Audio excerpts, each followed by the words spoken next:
Año 59 de nuestra era. Bahía de Nápoles.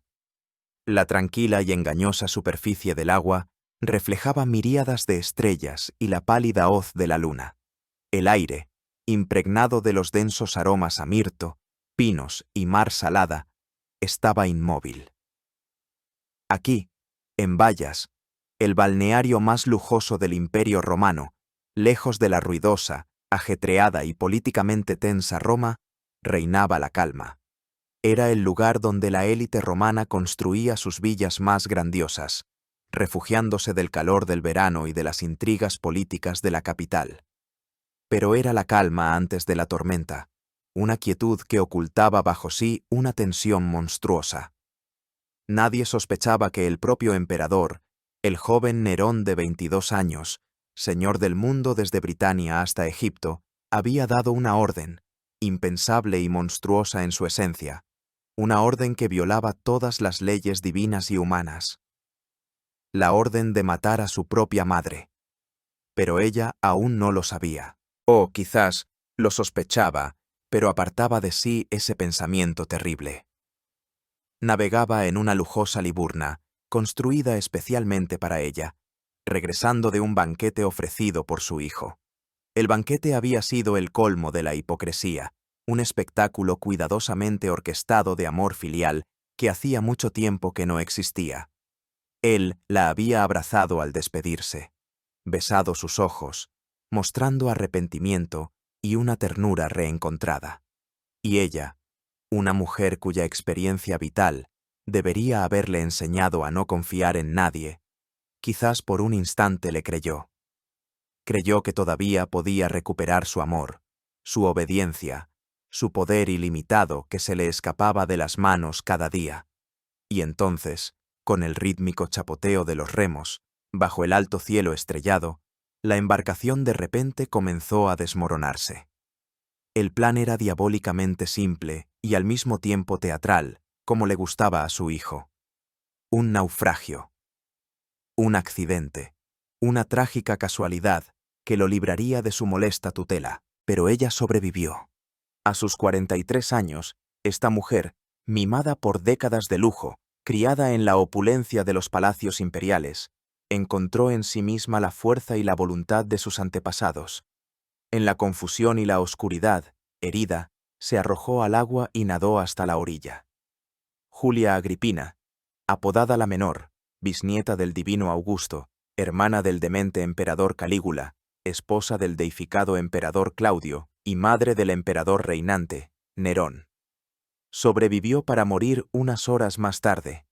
Al llegar a su villa, en el lago Lucrino, evaluó la situación con una frialdad glacial y envió un mensajero a su hijo con la noticia de que, por la gracia de los dioses y la fortuna de él, se había salvado de un terrible peligro.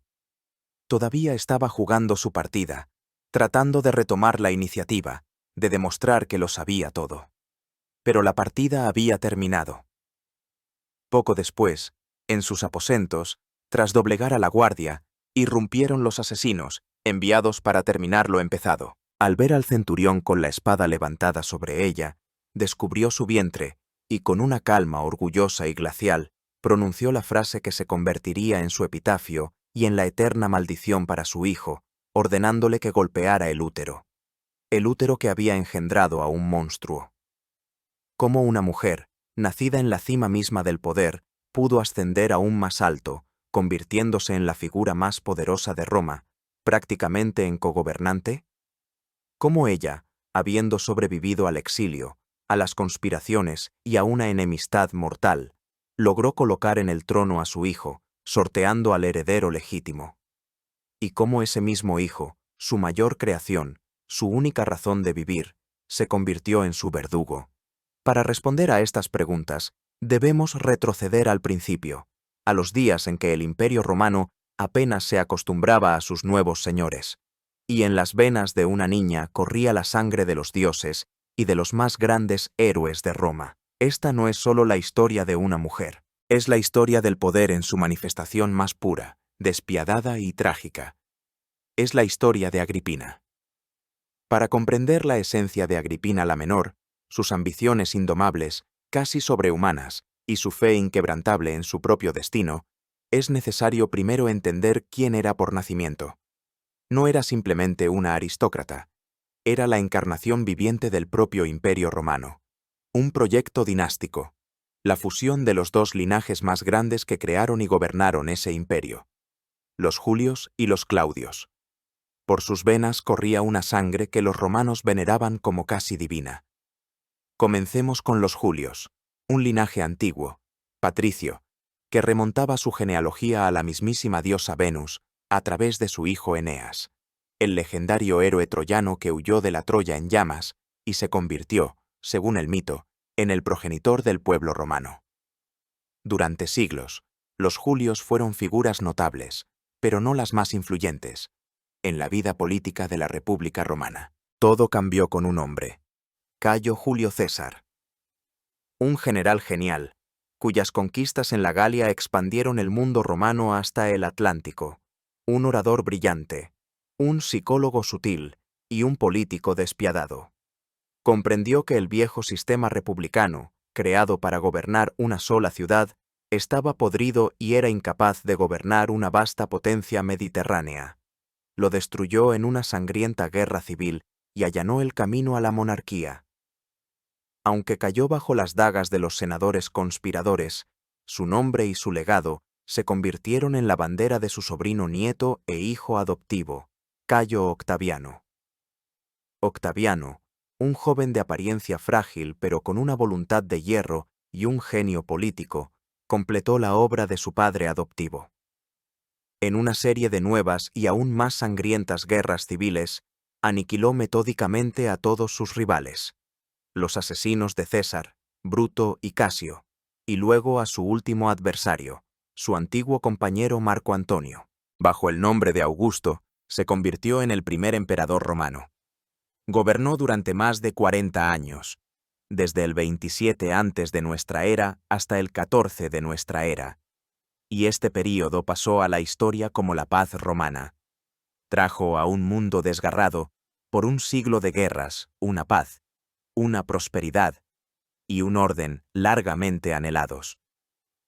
Augusto fue el abuelo materno de Agripina, a través de su única hija, Julia. Su sangre, la sangre del fundador del imperio, venerado como un dios después de su muerte, corría por sus venas. Era el legado de un estatus divino, de una política genial y de un poder absoluto.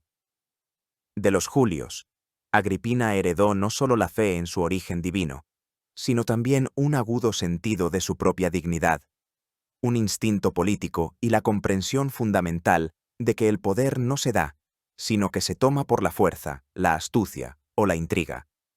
Pero no menos importante fue la segunda rama de su genealogía, los Claudios. Este era otro linaje patricio antiguo y orgulloso, conocido por su obstinación, su conservadurismo, su lealtad a las tradiciones y, a veces, una soberbia desenfrenada. Los Claudios dieron a Roma muchos cónsules y generales. La figura clave que unió este linaje con la nueva dinastía fue Livia Drusila. Una belleza y una inteligencia excepcionales, procedía del linaje de los Claudios y se convirtió en la esposa de Augusto. Livia fue la primera emperatriz de Roma y posiblemente la mujer más influyente de su historia.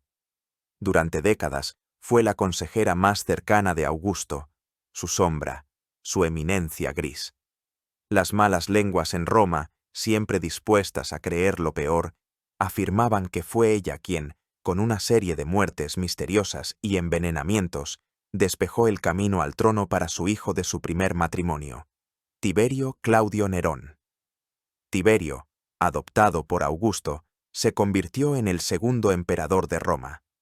Fue el abuelo paterno de Agripina, de los Claudios y de su bisabuela Livia. Heredó la dureza, la determinación, la capacidad de esperar su momento y la disposición a hacer cualquier cosa para alcanzar sus objetivos, sin reparar en medios. Así, Agripina fue un producto único de la ingeniería dinástica de Augusto, que aspiraba a fusionar en una sola las dos familias más nobles de Roma. Era una Julia por parte de madre y una Claudia por parte de padre. En ella convergieron dos grandes ríos de la historia romana. Pero incluso eso no era suficiente. Sus padres directos no eran simples aristócratas, eran ídolos, leyendas vivas de su tiempo. Su padre, Germánico, era hijo de Druso el Mayor, el amado hijastro de Augusto y hermano del emperador Tiberio, y de Antonia la Menor, hija de Marco Antonio y Octavia, la hermana de Augusto. Era sobrino e hijo adoptivo del emperador Tiberio, quien lo adoptó por orden de Augusto. Germánico era todo lo que no era el sombrío, huraño y desconfiado Tiberio. Era apuesto, encantador, accesible para el pueblo llano y los soldados, un general brillante. Sus campañas en la salvaje y boscosa Germania, donde intentó vengar la terrible derrota de las 3 legiones del general Varo en el bosque de Teutoburgo, le granjearon una inmensa gloria y el amor del ejército. Los soldados lo adoraban por compartir con ellos todas las penalidades y conocer a muchos de ellos personalmente por su nombre. El pueblo en Roma veía en él al príncipe ideal, el verdadero heredero del espíritu de Augusto. Su popularidad era tan grande que despertaba los celos y las sospechas mal disimuladas del emperador Tiberio. La madre de Agripina era Vipsania Agripina, que pasó a la historia como Agripina la Mayor. Era hija de Marco Vipsanio Agripa, el genial general y administrador, el más cercano compañero y yerno de Augusto, y de Julia la Mayor, la única hija natural del propio Augusto. Agripina la Mayor era una mujer a la altura de su marido.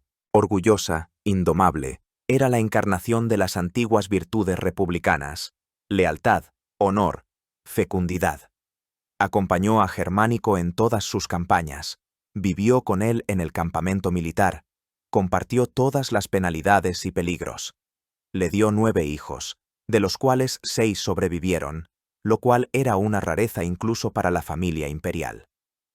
No temía presentarse ante las legiones amotinadas, y su palabra a veces tenía más peso que las órdenes de los legados. La llamaban la madre de los campamentos. Y así, en esta familia, en medio de la gloria y la popularidad, el 6 de noviembre del año 15 de nuestra era, en una ciudad que entonces se llamaba Oppidum Ubiorum, en la frontera del imperio, a orillas del Rin, nació una niña. La llamaron Julia Agripina. El lugar de su nacimiento fue profundamente simbólico. No nació en los refinados palacios de Roma, sino en un campamento militar, entre soldados que idolatraban a su padre. Más tarde, al alcanzar la cima del poder, conseguiría que esta ciudad recibiera el estatus de colonia romana y fuera nombrada en su honor. Colonia Claudia Ara Agrippinensium. Hoy la conocemos como Colonia. Se convirtió en la única mujer de la historia en cuyo honor se nombró una importante ciudad europea. Su nacimiento fue un acontecimiento de escala imperial. Era la hija del heredero al trono, la bisnieta de Augusto. Su infancia transcurrió en una atmósfera de adoración y gloria. Pero sobre su familia ya se cernían las nubes. La gloria y el amor del pueblo eran una mercancía peligrosa a los ojos del envejecido y cada vez más suspicaz emperador Tiberio. Los primeros años de la vida de la pequeña Agripina estuvieron envueltos en la gloria de su padre. Después de sus campañas germánicas, en el año 17 de nuestra era, Germánico regresó a Roma, donde se le organizó un grandioso triunfo. Multitudes de personas vitoreaban en las calles, arrojando flores al carro del héroe. En el carro, junto al padre triunfador, iban sus 5 hijos, incluida Agripina de 2 años. Fue el apogeo de la gloria. Pero para Tiberio, este amor popular era como sal en la herida. Decidió alejar al popular sobrino de Roma. En el año 18, Germánico fue enviado a Oriente con poderes especiales, una autoridad suprema sobre todos los gobernadores y legiones. Su tarea era poner orden en las provincias y resolver el conflicto con el poderoso imperio parto. Con él, como siempre, partió su fiel esposa Agripina la Mayor y sus hijos menores, incluida la futura emperatriz. Este viaje fue una marcha triunfal. En Grecia, Germánico fue recibido como un dios. A Egipto entró violando la estricta prohibición de Augusto para los senadores de visitar esta provincia estratégicamente importante sin permiso del emperador, pero los egipcios lo recibieron con entusiasmo. Sin embargo, en Oriente no solo le esperaba el éxito. Tiberio había colocado previsoramente como gobernador de Siria a Gneo Calpurnio Pisón, un hombre orgulloso, díscolo, perteneciente a la antigua nobleza republicana, y a su esposa Plancina, amiga íntima de la todopoderosa emperatriz madre, Livia. Pisón no ocultaba su hostilidad hacia Germánico y entraba constantemente en conflicto con él, desafiando abiertamente sus órdenes e intentando socavar su autoridad. Detrás de Pisón estaba claramente el propio emperador. Y así, en otoño del año 19, en Antioquía, tras su regreso de Egipto, Germánico enfermó repentinamente. La enfermedad fue extraña y dolorosa. Tenía fiebre, echaba espuma por la boca, se debilitaba cada día. El propio Germánico y su entorno estaban convencidos de que había sido envenenado. Acusó abiertamente de ello a Pisón y a Plancina. En sus aposentos, como escribe el historiador Tácito, se encontraron objetos siniestros, a saber, restos de cuerpos humanos escondidos en las paredes y bajo el suelo, conjuros, tablillas de plomo con el nombre de Germánico, lo que indicaba brujería y magia negra. El 10 de octubre del año 19, a la edad de 33 años, el favorito de todos, la esperanza de Roma, falleció. Sus últimas palabras, dirigidas a su esposa, no fueron un llamado a la venganza, sino a la fortaleza y al cuidado de sus hijos. Agripina la menor, en ese momento, tenía solo 4 años. La muerte de Germánico conmocionó al imperio. Fue un duelo nacional. Agripina la mayor, desconsolada pero no doblegada, acompañó personalmente la urna con las cenizas de su marido a Roma. Esta procesión fúnebre se convirtió en una poderosísima demostración de amor y dolor popular. La gente salía al camino, encendía altares, lloraba y maldecía a Tiberio y a Pisón. Cuando el barco con las cenizas entró en la desembocadura del Tíber, lo recibieron multitudes innumerables. El propio Tiberio y Livia no salieron del palacio para recibir la procesión, lo que fue interpretado como una prueba más de su culpabilidad. En Roma se celebró el juicio a Pisón. Había pocas pruebas directas de envenenamiento, pero las acusaciones de desobediencia y de incitar a la guerra civil eran suficientes. Pisón, viendo que Tiberio no iba a defenderlo y temiendo la condena, se suicidó. Su esposa Plancina se salvó solo gracias a la intercesión de Livia. Para muchos, la culpabilidad de la familia imperial era evidente. Para la pequeña Agripina y sus hermanos y hermanas, la muerte de su padre fue el fin de su infancia dorada. Se convirtieron en huérfanos, los hijos de un héroe caído, y, lo que era aún más peligroso, en símbolos vivos de la oposición al régimen gobernante. Su madre, Agripina la mayor, no perdonó ni olvidó. Orgullosa e imprudente de lengua, hizo de la lucha por la herencia de sus hijos, sobre todo del mayor, Nerón César, a quien veía como el legítimo heredero al trono, el principal objetivo de su vida. Veía en Tiberio al asesino de su marido y a un usurpador, y en su todopoderoso prefecto del pretorio, Lucio Helio Sejano, el mal principal. Agripina la menor creció en esta atmósfera de luto, sospechas y lucha política mortal. Vio cómo su madre se convertía en una furia acosada pero no rendida. Vivía en el palacio del Palatino, pero no era un hogar, sino un nido de víboras. Vio cómo Sejano, un hombre de origen humilde, ecuestre, pero de ambiciones desmedidas, concentraba gradualmente en sus manos un poder enorme. Unió a las cohortes dispersas de la Guardia Pretoriana en un único campamento a las afueras de Roma, convirtiéndose en el comandante del único ejército en la capital, y gozaba de la confianza ilimitada de Tiberio, quien en el año 26 se retiró a la isla de Capri, dejando a Sejano gobernar de facto el imperio.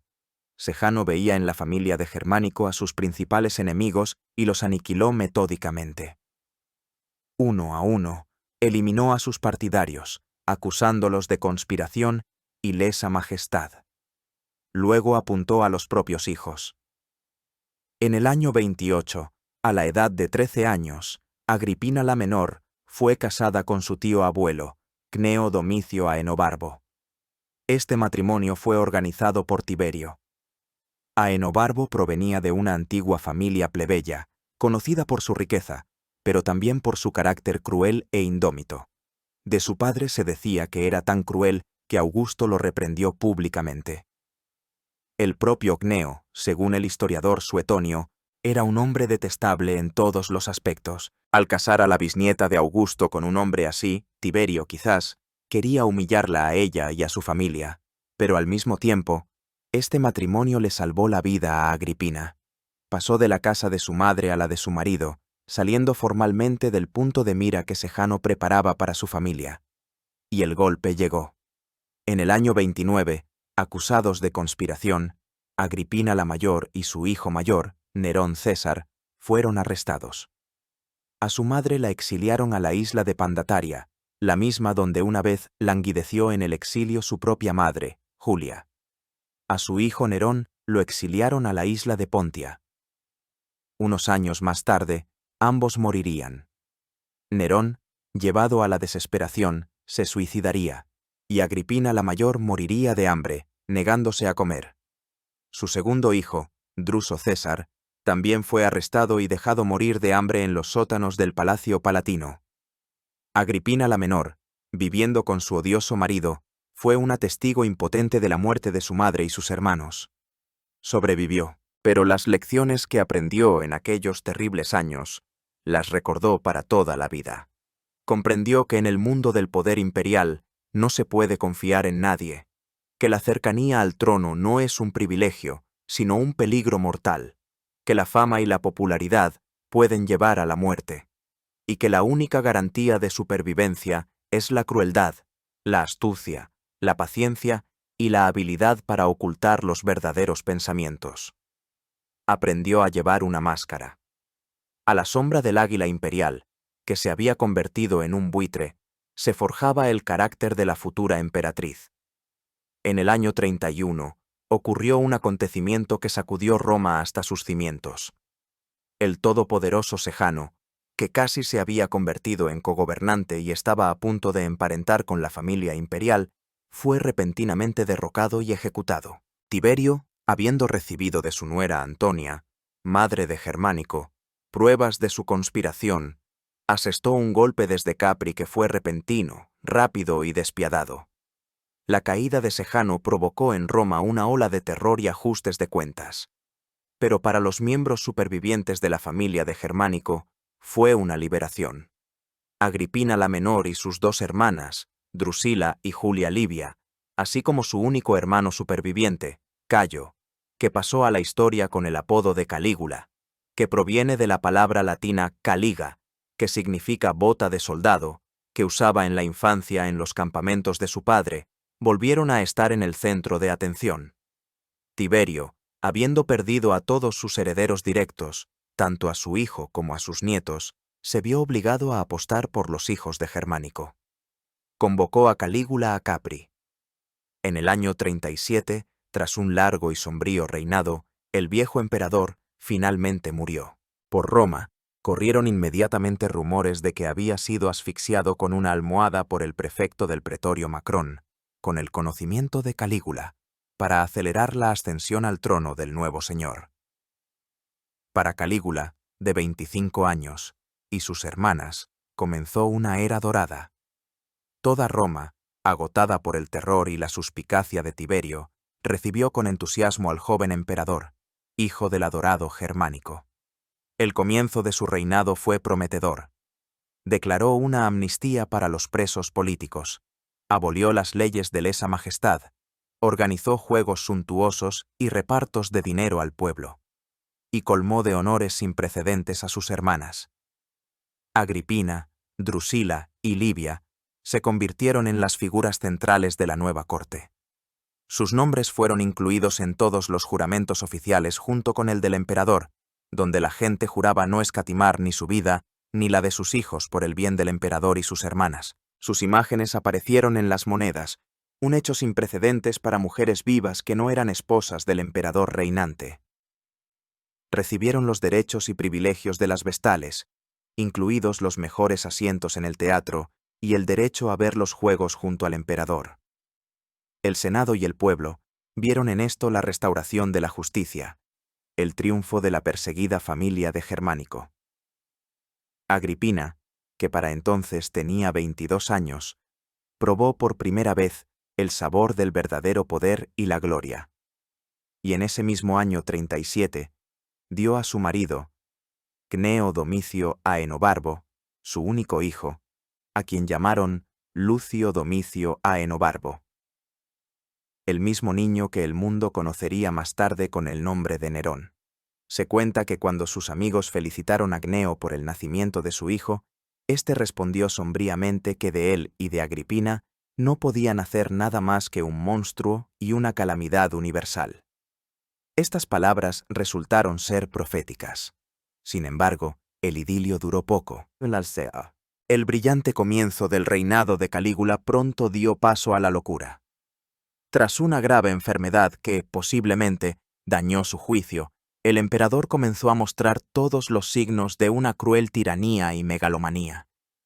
Exigió honores divinos para sí mismo, declarándose un dios viviente, entró en interminables conflictos con el Senado, ejecutó a personas por la más mínima sospecha y despilfarró el tesoro en proyectos demenciales, como la construcción de un puente de barcos sobre la bahía de Nápoles. Y en el centro de esta locura se encontraban sus relaciones con sus hermanas. Los historiadores antiguos, principalmente Suetonio, acusan unánimemente a Calígula de incesto con las 3 hermanas. Destacaba especialmente a Drusila, a quien, según los rumores, amaba no como a una hermana, sino como a una esposa, e incluso planeaba declararla su heredera. Es difícil saber hoy hasta qué punto son ciertas estas acusaciones. Podrían haber sido parte de la propaganda destinada a denigrar la memoria de Calígula después de su muerte. Sin embargo, no hay humo sin fuego. La manifestación pública y excesiva de afecto, los banquetes conjuntos donde las hermanas se reclinaban junto al emperador en presencia de sus maridos, todo esto escandalizaba a la conservadora sociedad romana y alimentaba los rumores más sucios. Agripina y Livia, según afirma Suetonio, tampoco negaban a su hermano su intimidad, y además ofrecían sus servicios a sus influyentes amigos para fortalecer su posición en la corte. Vivían en un mundo donde las normas morales estaban difuminadas, y el acceso al cuerpo del emperador significaba el acceso al poder. En el año 38, la amada hermana de Calígula, Drusila, murió repentinamente. Su muerte sumió al emperador en un dolor inconsolable. La deificó, le erigió templos y altares, y obligó a toda Roma a llevar luto. Pero después de su muerte, su actitud hacia sus 2 hermanas restantes cambió drásticamente. Se volvió desconfiado y cruel. Y aquí Agripina cometió su primer error político, casi fatal. En el año 39, viendo el creciente descontento del Senado y del ejército con las locuras de Calígula, ella y su hermana Livia se vieron envueltas en una conspiración. A la cabeza de la conspiración estaban Marco Emilio Lépido, viudo de la difunta Drusila, y, según los rumores, amante de ambas hermanas, Gneo Cornelio Léntulo Getúlico, un popular general que comandaba las legiones en la Germania superior. El plan, probablemente, consistía en matar a Calígula durante su viaje a Germania y elevar al trono a Lépido. Agripina y Livia, evidentemente, esperaban convertirse en esposas del nuevo emperador y gobernar junto a él. Pero la conspiración fue descubierta. Calígula actuó con la velocidad del rayo.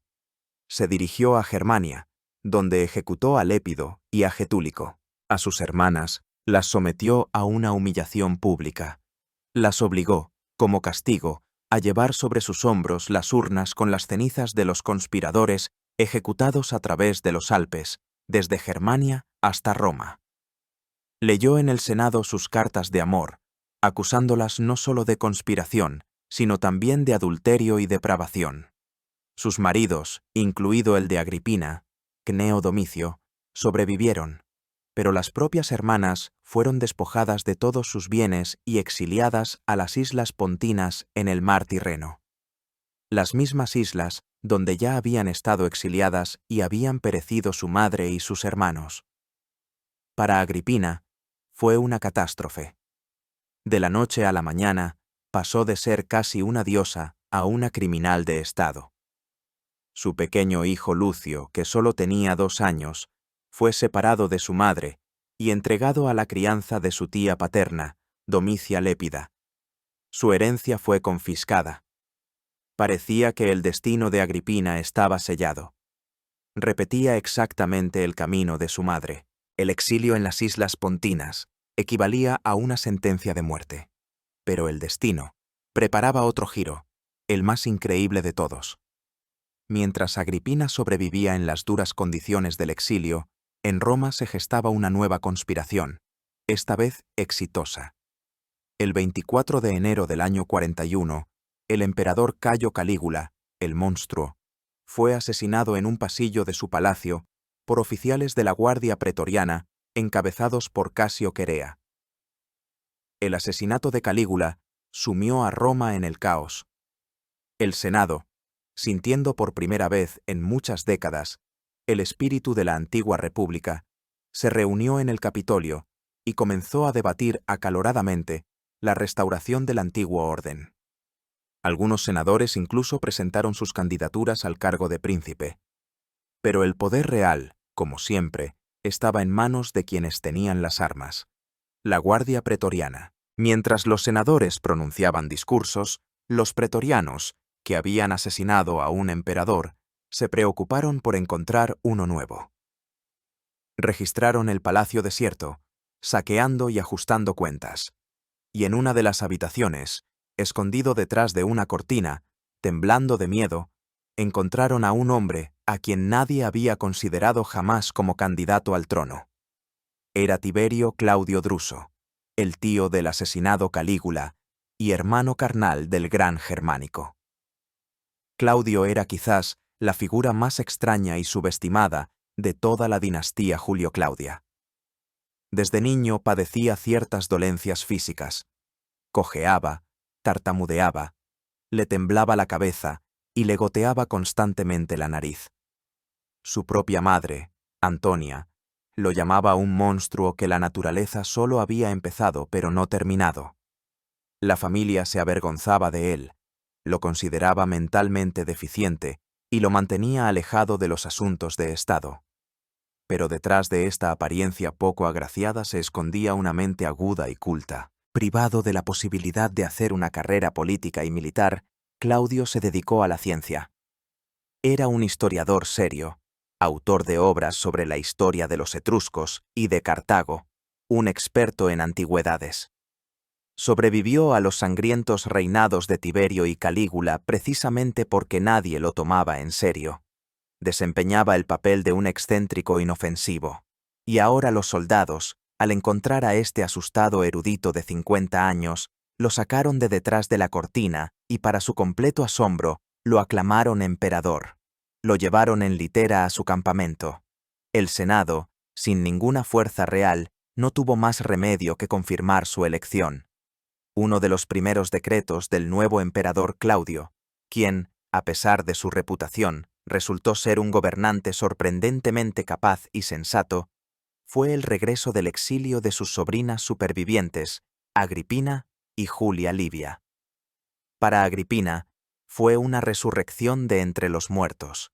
Regresó a Roma, pero su posición era precaria. Su marido, Cneo Domicio, había muerto de hidropesía durante su exilio. Su hijo Lucio crecía en una casa ajena. No tenía ni dinero ni influencia. Era una criminal perdonada, completamente dependiente de la misericordia de su tío emperador. Y comenzó a actuar con la energía y el cálculo que le eran propios. Necesitaba restaurar su fortuna y su posición en la sociedad. Y el camino más seguro para ello en Roma para una mujer de su rango era un matrimonio ventajoso. Su elección recayó en Cayo Salustio Crispo Pasieno. Era uno de los hombres más ricos e influyentes de Roma. Era inteligente, culto, había sido cónsul 2 veces y era hijastro del famoso historiador Salustio. Y lo más importante, era fabulosamente rico. Había, sin embargo, un matiz. Crispo estaba casado, y nada menos que con Domicia Lépida la mayor, tía de Agripina y madre de Valeria Mesalina, la joven y ya todopoderosa esposa del propio emperador Claudio. Pero esto no detuvo a Agripina. Usando su encanto, su sangre real y, posiblemente, insinuaciones sobre su cercanía al emperador, convenció a Crispo de que se divorciara de Domicia y se casara con ella. Este matrimonio, celebrado alrededor del año 41 o 42, fue una brillante jugada estratégica. Devolvió inmediatamente a Agripina a la alta sociedad y le dio lo que más necesitaba: independencia financiera y una enorme fortuna. También recuperó a su hijo Lucio. La nueva esposa de Claudio, Valeria Mesalina, era casi 20 años más joven que Agripina. Era hermosa, sensual y absolutamente inmoral. Habiéndose casado con el anciano Claudio, antes de su ascensión al trono, y habiéndole dado 2 hijos, su hija Claudia Octavia y su hijo y heredero británico, Mesalina se sintió la dueña absoluta de Roma. Junto con sus aliados, los poderosos libertos del emperador, como Narciso, Palas y Calisto, que dirigían las cancillerías y gobernaban de facto el Estado, decidía los destinos, vendía cargos, y la ciudadanía romana organizaba procesos ejemplarizantes, confiscaba las propiedades de los senadores ricos y, según afirman todos los autores antiguos, se entregaba a la más desenfrenada depravación. Sus apetitos sexuales se convirtieron en leyenda. Tácito y Suetonio describen cómo por las noches, bajo un nombre falso, trabajaba en un lupanar, es decir, un burdel, compitiendo con las prostitutas profesionales. La historia más famosa cuenta que organizó un concurso con la cortesana romana más famosa y la venció, atendiendo a más clientes en una noche. Para Agripina, los años del gobierno de Mesalina fueron un tiempo de silencio pero de tensión. Se vio obligada a mantenerse en la sombra. Cualquier mujer de la familia imperial que pudiera ser considerada una rival potencial representaba para Mesalina una amenaza mortal. Y Mesalina las eliminaba una a una. Así, fue ejecutada otra sobrina de Claudio, Julia Livia, la hermana carnal de Agripina, acusada de adulterio con el filósofo Séneca, quien también fue enviado al exilio. Agripina comprendió que su propia vida también pendía de un hilo. Se comportó con la máxima modestia, no se metió en política, se dedicó a la educación de su hijo y a la gestión de su enorme fortuna, que aumentó aún más tras la sospechosamente oportuna muerte de su marido Crispo Pasieno en el año 47. Por Roma corrieron inmediatamente rumores de que Agripina lo había envenenado para apoderarse de toda su herencia. No había pruebas, pero la reputación de envenenadora comenzó a perseguirla. Sabía que Mesalina la odiaba a ella y a su hijo Lucio. Pues Lucio, al igual que Británico, era descendiente de la familia imperial. Era hijo de la hija del gran Germánico, y a los ojos de muchos tenía no menos derechos al trono. Mesalina veía en él una amenaza para su hijo y, según los rumores, incluso envió asesinos al niño, que debían estrangularlo mientras dormía. Pero, según la leyenda, los asesinos retrocedieron aterrorizados al ver una serpiente que salió de debajo de la almohada del niño y lo protegía.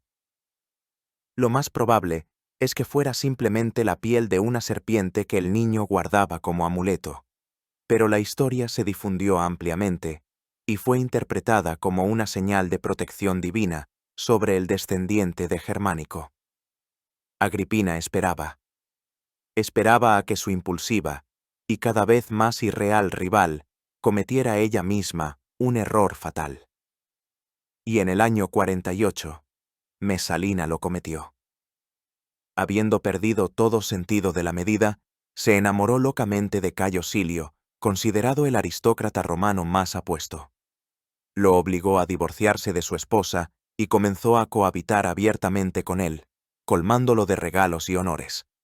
El apogeo de esta locura fue su boda pública. Mientras Claudio se encontraba en el puerto de Ostia, inspeccionando los suministros de grano, Mesalina en Roma, en presencia de testigos y habiendo realizado todos los sacrificios debidos, se casó oficialmente con Silio. ¿Qué fue aquello? Si un capricho de borracha, un ataque de locura o un intento a sangre fría de golpe de Estado para derrocar a Claudio y gobernar junto a Silio en nombre del menor de edad británico, los historiadores lo debaten hasta hoy. Pero para el todopoderoso Liberto Narciso, secretario del emperador, fue la gota que colmó el vaso. Comprendió que el poder se le escapaba de las manos hacia Silio, y decidió actuar. Corrió a Ostia junto a Claudio y le contó todo en los términos más sombríos. El aterrorizado emperador, convencido de que se enfrentaba a un derrocamiento, dio la orden de arrestar y ejecutar a Mesalina y a todos sus amantes. Mesalina fue apuñalada por un tribuno pretoriano en los jardines de Lúculo, que ella misma había arrebatado a su anterior propietario. El puesto de emperatriz quedó vacante. Para Agripina, que había esperado pacientemente en la sombra durante casi 8 años, se abrió una ventana de oportunidad, y estaba dispuesta a irrumpir por ella. La caída y ejecución de Mesalina crearon un vacío de poder en la corte imperial. Claudio, de 58 años, conmocionado por la traición de su joven esposa, según los rumores, juró en el Senado que nunca más se casaría, ya que los matrimonios solo le traían desgracias. Pero sus libertos, los verdaderos gobernantes del imperio, comprendían que el emperador necesitaba una esposa. Era necesaria para la estabilidad de la dinastía y, no menos importante, para fortalecer su propia influencia. Comenzó una lucha soterrada por el derecho a presentar al emperador una nueva consorte. Cada uno de los 3 poderosos libertos, a saber, Palas, Calisto y Narciso, tenía su propia candidata. Calisto promovía a Lolia Paulina, exesposa de Calígula, una mujer noble y muy rica. Narciso, el héroe del derrocamiento de Mesalina, apostaba por Helia Petina, la segunda esposa del propio Claudio, de quien se había divorciado muchos años antes. Este matrimonio significaría la reunificación de la antigua familia. Pero el más astuto e influyente de los libertos, el administrador de las finanzas, Palas, apostó por Agripina. Sus argumentos, presentados a Claudio, eran irrefutables. Agripina, le dijo al emperador, no era una simple mujer noble. Era la hija de su amado y adorado hermano germánico, la encarnación de la gloria de su familia. Un matrimonio con ella uniría para siempre las 2 ramas de la casa imperial, los Julios y los Claudios. Además, era una mujer madura, probada por la desgracia y, a diferencia de la joven Mesalina, no propensa a la imprudencia. Y lo más importante, tenía un hijo, Lucio Domicio, descendiente directo de Augusto. Con el tiempo, se le podría prometer con la hija de Claudio, Octavia, fortaleciendo aún más la dinastía y asegurando el futuro. Palas, según murmuraban las malas lenguas, ya era amante de Agripina, y su alianza no era solo política, sino también personal. La propia Agripina no se quedó de brazos cruzados. Como sobrina, tenía libre acceso al emperador. Utilizando todo su encanto femenino, jugando con sus sentimientos sentimentales hacia la memoria de su hermano germánico, fue seduciendo gradualmente a su tío Claudio. Tácito observa mordazmente que abusó de su parentesco, y que pronto estas caricias surtieron efecto. Claudio fue conquistado, pero existía un obstáculo enorme: la ley y la costumbre romanas. El matrimonio entre un tío y su sobrina en Roma se consideraba incesto y estaba estrictamente prohibido. Para eludir esta prohibición, se representó toda una comedia política. Un influyente senador, Lucio Vitelio, que era padre del futuro emperador, conocido por su adulación, pronunció un ardiente discurso en el Senado. Argumentó que el matrimonio del emperador con Agripina era un asunto de Estado, necesario para la estabilidad. Instó a los senadores a que obligaran al príncipe a dar este paso por el bien de Roma. El Senado aprobó dócilmente una resolución especial que permitía los matrimonios entre un tío y la hija de su hermano. Al día siguiente, una multitud, obviamente organizada por los partidarios de Agripina, se congregó ante el palacio del Palatino y comenzó a exigir a gritos esta unión. Claudio, como si cediera a la voluntad del Senado y del pueblo, accedió graciosamente. En el año 49, Agripina la menor, a la edad de 34 años, se convirtió en la cuarta esposa del emperador Claudio. A partir de este momento comienza su triunfo. No tenía la intención de ser una simple esposa consorte, como sus predecesoras. Aspiraba al poder real, al estatus de cogobernante. Y lo consiguió. Ya en el año 50, el Senado le otorgó el honorable título de Augusta. Antes de ella, solo una mujer viva había ostentado este título, la gran Livia, esposa de Augusto, y lo recibió solo por testamento, tras la muerte de su marido. Agripina fue la primera en ser nombrada Augusta en vida de su esposo emperador. No era solo un título, era un símbolo de su posición excepcional, casi igual. Sus imágenes volvieron a aparecer en las monedas, a menudo junto a la de Claudio, como su igual. Asistía a todas las ceremonias oficiales, recibía a los embajadores, participaba en las sesiones del Senado, escondida detrás de una cortina y escuchando todos los debates. Fundó una colonia de veteranos en el lugar de su nacimiento, dándole su nombre, lo que fue otro acto sin precedentes. Escribió unas memorias que, lamentablemente, no se han conservado, pero a las que se refirieron historiadores posteriores como Tácito y Plinio el Viejo. Se convirtió en emperatriz en el pleno sentido de la palabra, pero su principal objetivo no era su propia grandeza. Todo lo que hacía estaba subordinado a una única y absorbente pasión: asegurar el trono para su hijo, Lucio. El hijo natural de Claudio, británico, era aún demasiado joven, y Agripina comenzó a despejar metódicamente, paso a paso, el camino para su vástago. El primer paso fue la adopción. En ese mismo año 50, convence a Claudio de que adopte a su hijo. Lucio Domicio Aenobarbo se convierte en Nerón Claudio César Druso Germánico. Se convierte formalmente en el hermano mayor de Británico. Fue una jugada decisiva. A los ojos de los romanos, un hijo adoptivo a menudo tenía incluso más derechos que uno biológico. El segundo paso fue la creación de un equipo. Se rodeó de gente leal. Logró el regreso del exilio del filósofo estoico Lucio Aneo Séneca y lo convirtió en preceptor del joven Nerón. Séneca, una de las mentes más brillantes de su tiempo, se lo debía todo a Agripina y sirvió a su causa con fe y lealtad. Como comandante de la Guardia Pretoriana, colocó a su hombre, Sexto Afranio Burro, un guerrero austero y honesto, que también le era enteramente leal. La alianza de Agripina, Palas, Séneca y Burro se convirtió en el nuevo centro de poder del imperio. El tercer paso fue el aislamiento y la desacreditación de Británico. Agripina apartó del niño a todos sus preceptores y sirvientes leales, reemplazándolos por gente suya. Cualquier demostración de simpatía hacia Británico era castigada.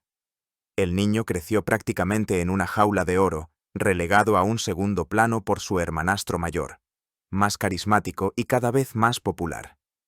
Nerón, por el contrario, estaba constantemente en el centro de atención, pronunciaba discursos en el Senado, participaba en triunfos. En el año 53 se casó con la hija de Claudio, Octavia. Agripina estaba moldeando al futuro emperador. Su poder era casi absoluto. Claudio, envejecido y, posiblemente, ya sufriendo de demencia senil, estaba completamente bajo su influencia.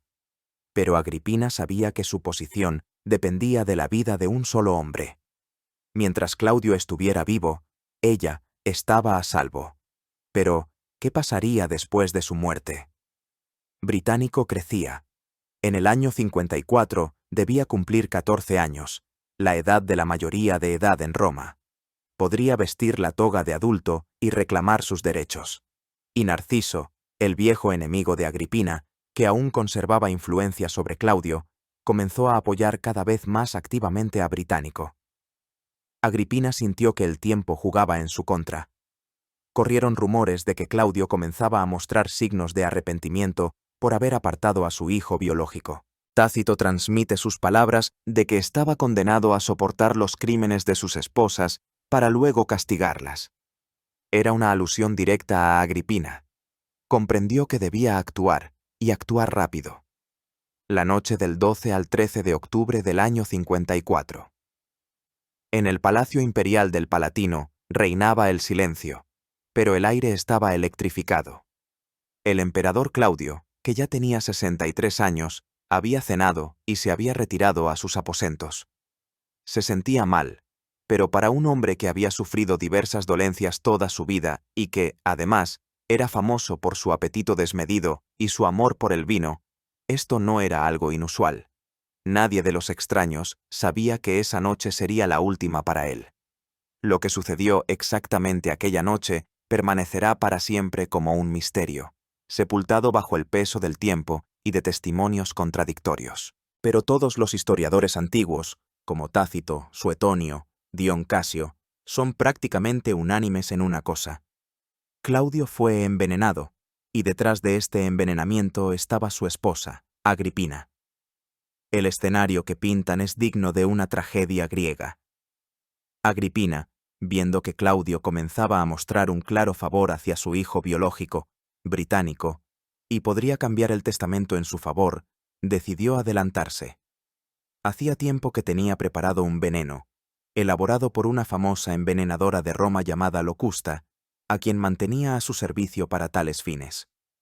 El veneno fue mezclado en el plato favorito del emperador: setas blancas. El catador, que debía probar la comida del emperador, era el eunuco Jaloto. O bien estaba en el complot, o simplemente no notó el veneno, que posiblemente era insípido o estaba enmascarado por el fuerte sabor de las setas. Claudio comió el plato fatal. Sin embargo, el veneno, como escribe Tácito, no actuó de inmediato o no con la fuerza esperada. Quizás su efecto fue debilitado por la gran cantidad de vino y comida ingerida. El emperador se sintió mal, comenzó a vomitar, y parecía que podría expulsar el veneno y sobrevivir. Agripina, observando lo que sucedía, entró en pánico. Todo estaba en juego. Y entonces intervino el médico personal del emperador, el griego Genofonte, también cómplice de la emperatriz.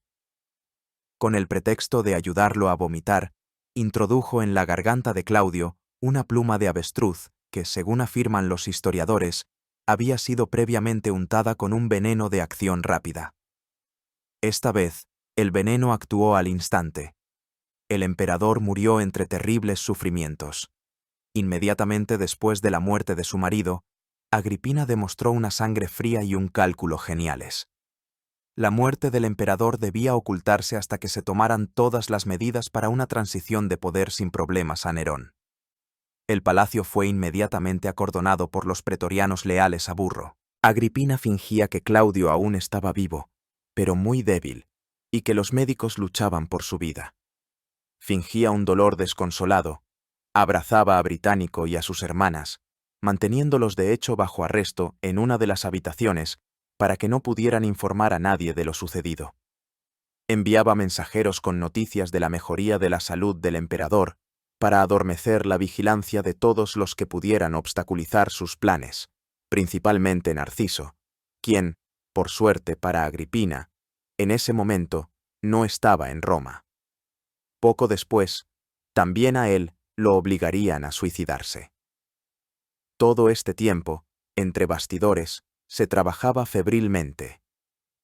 Séneca y Burro preparaban al ejército y al Senado para el cambio de poder.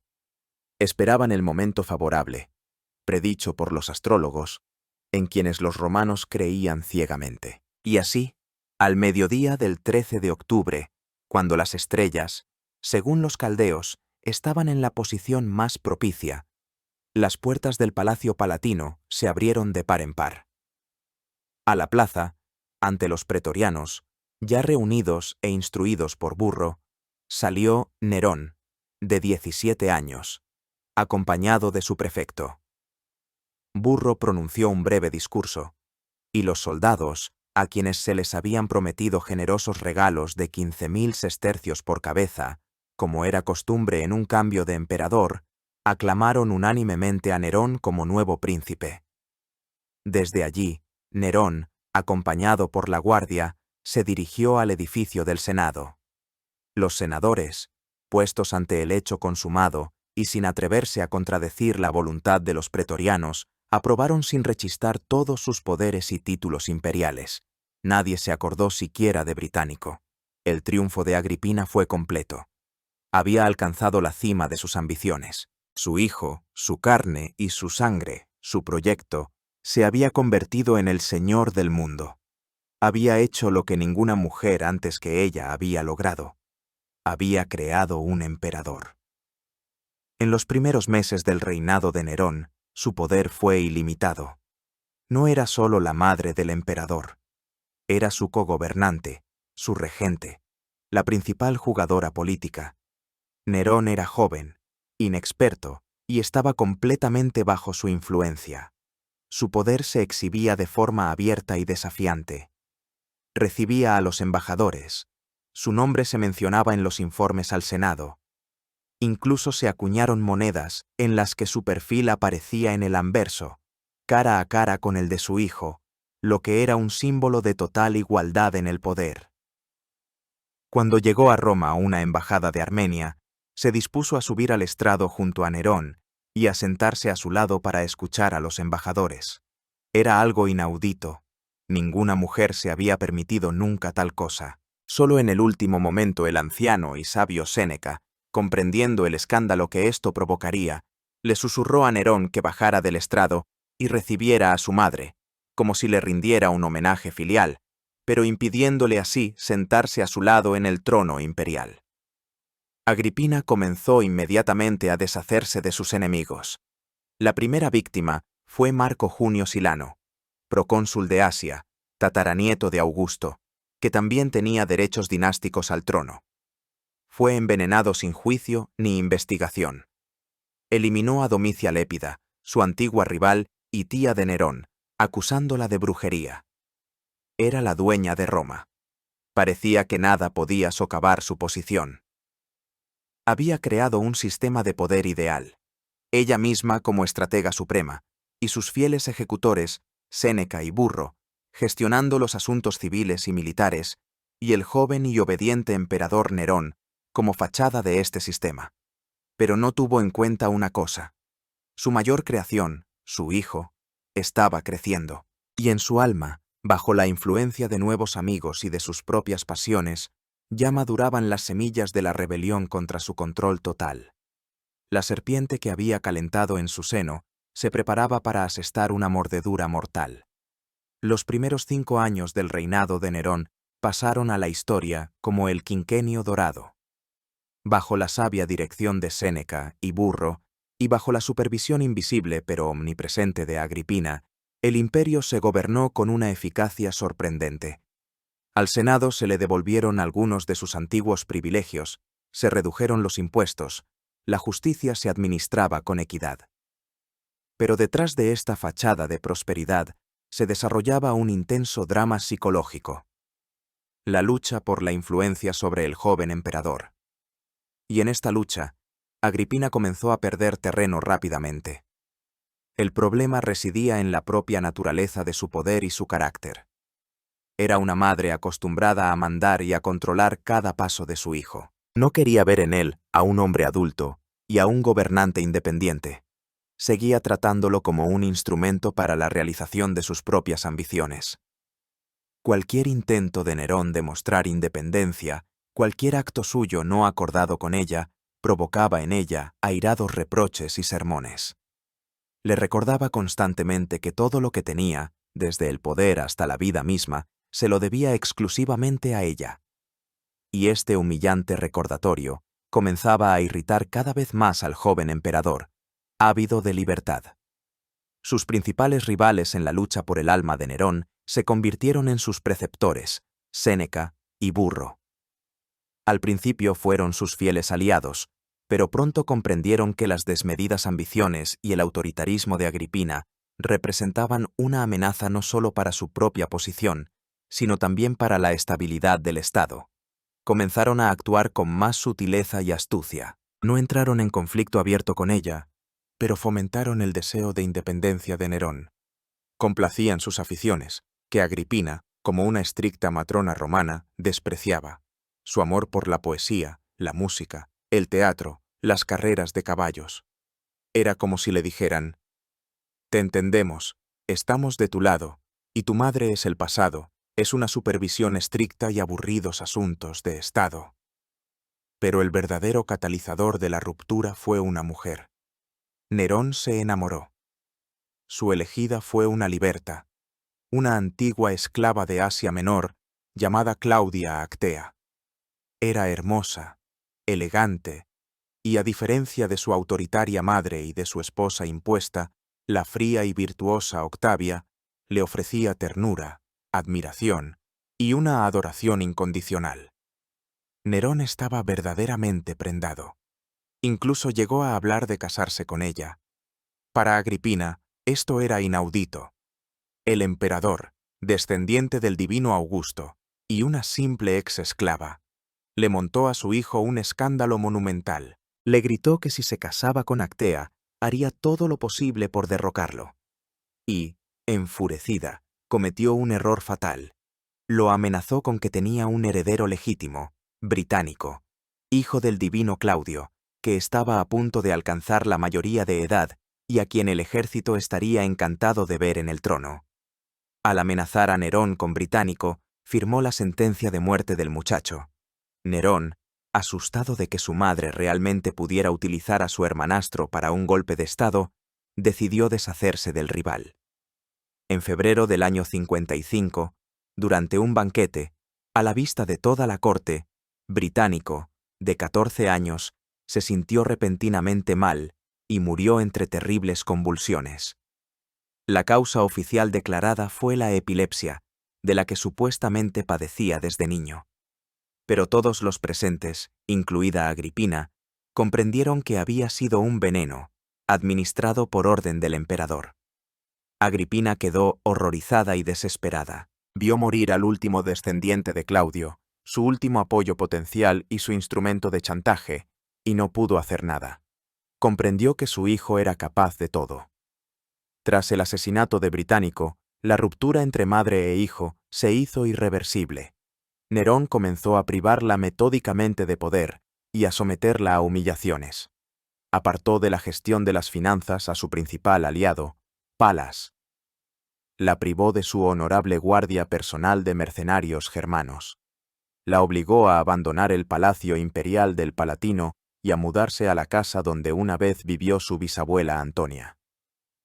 Cuando visitaba el Palatino, era sometida a registros humillantes.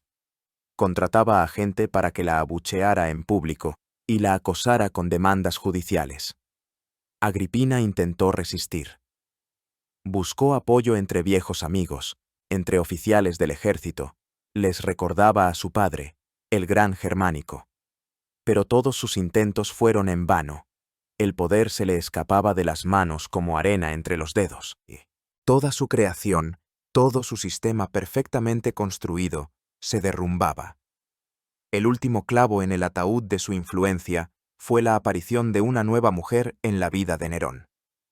Se trataba de Popea Sabina, una de las mujeres más bellas, inteligentes y ambiciosas de Roma.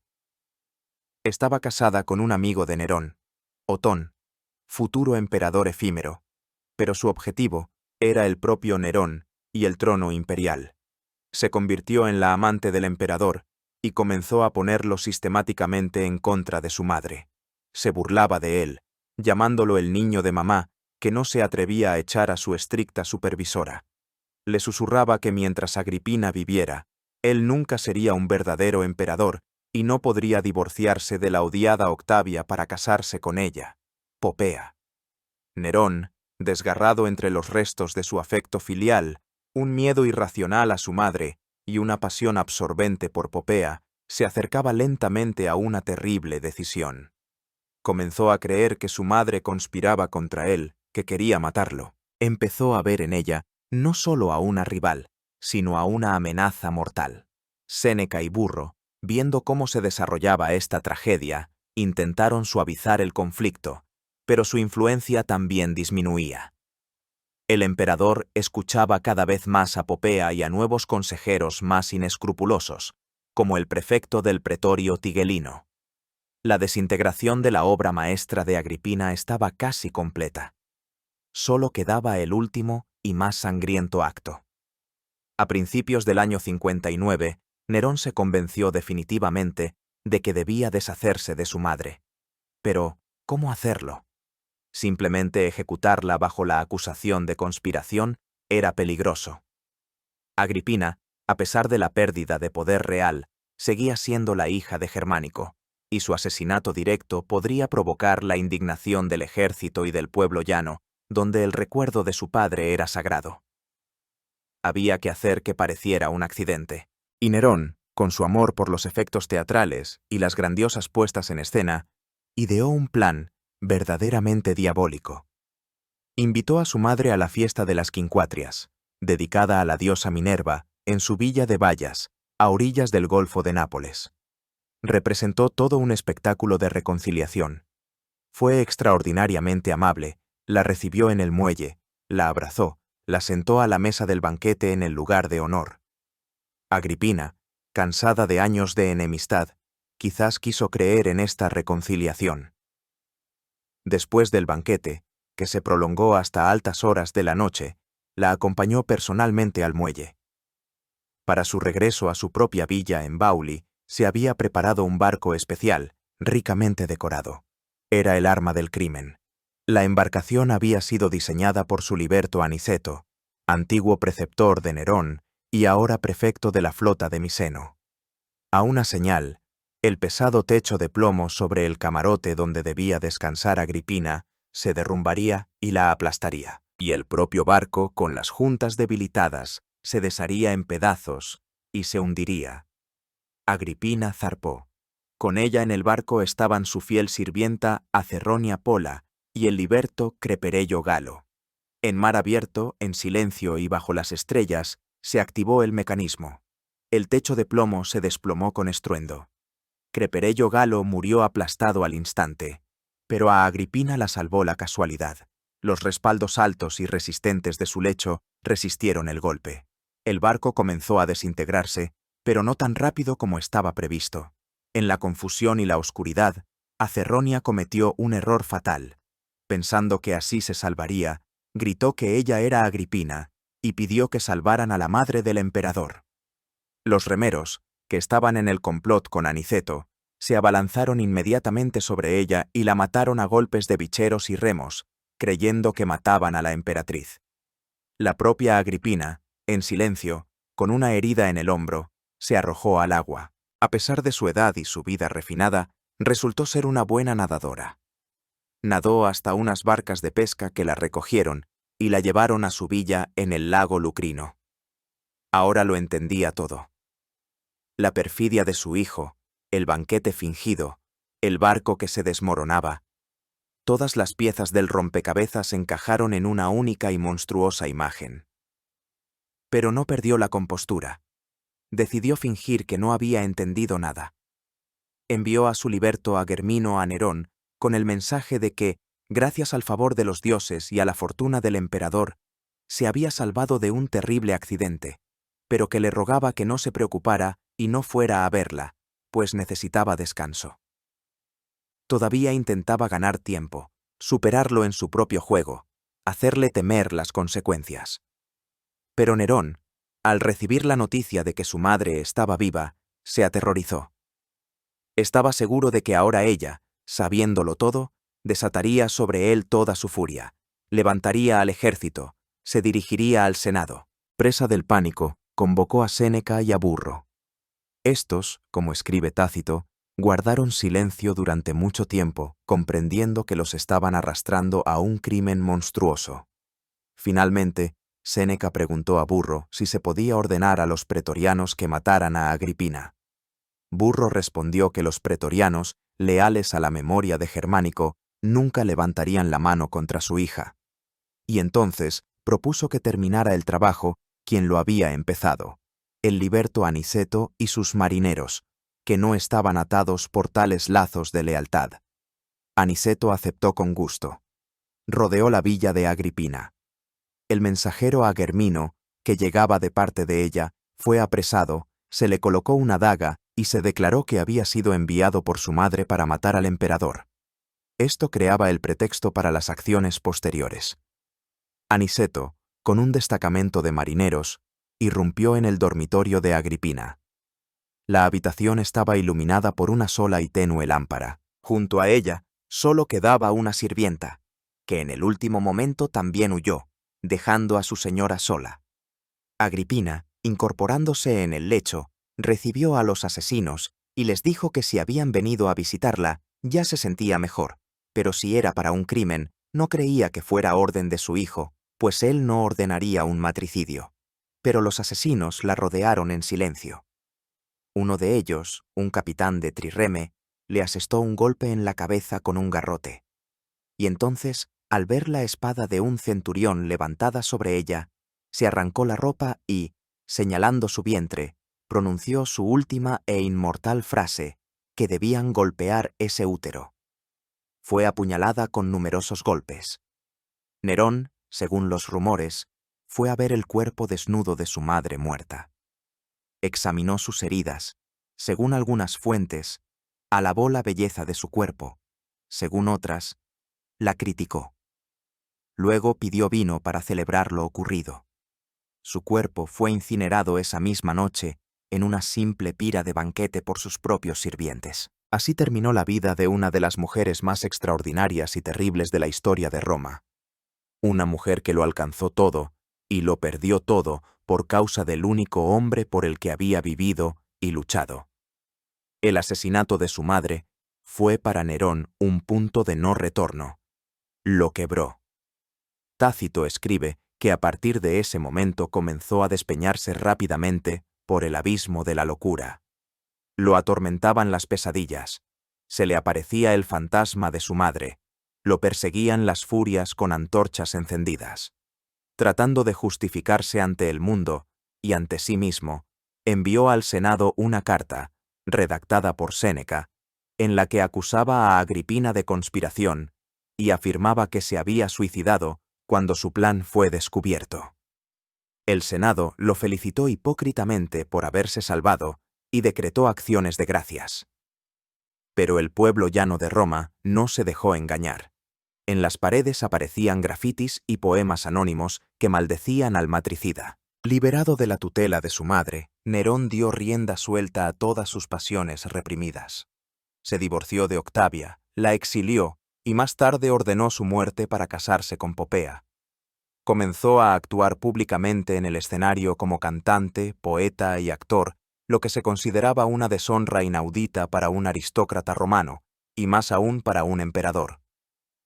Su reinado se convirtió en una sucesión de ejecuciones, confiscaciones y gastos demenciales. El gran incendio de Roma en el año 64, de cuyo origen el rumor popular acusaba al propio emperador, fue el apogeo de su reinado. Todo terminó en el año 68, cuando se rebelaron contra él las legiones de las provincias. Abandonado por todos, declarado enemigo de la patria, Nerón se suicidó, pronunciando, según la tradición, las palabras sobre qué gran artista perecía. Con su muerte se extinguió la dinastía Julio-Claudia, la gran casa que habían creado Augusto y Agripa, y que tan desesperada y sangrientamente había intentado preservar Agripina la menor, se extinguió en la sangre y la deshonra. Su gran plan, la obra de toda su vida, se convirtió en un fracaso total. ¿Cuál es, pues, el legado de Agripina?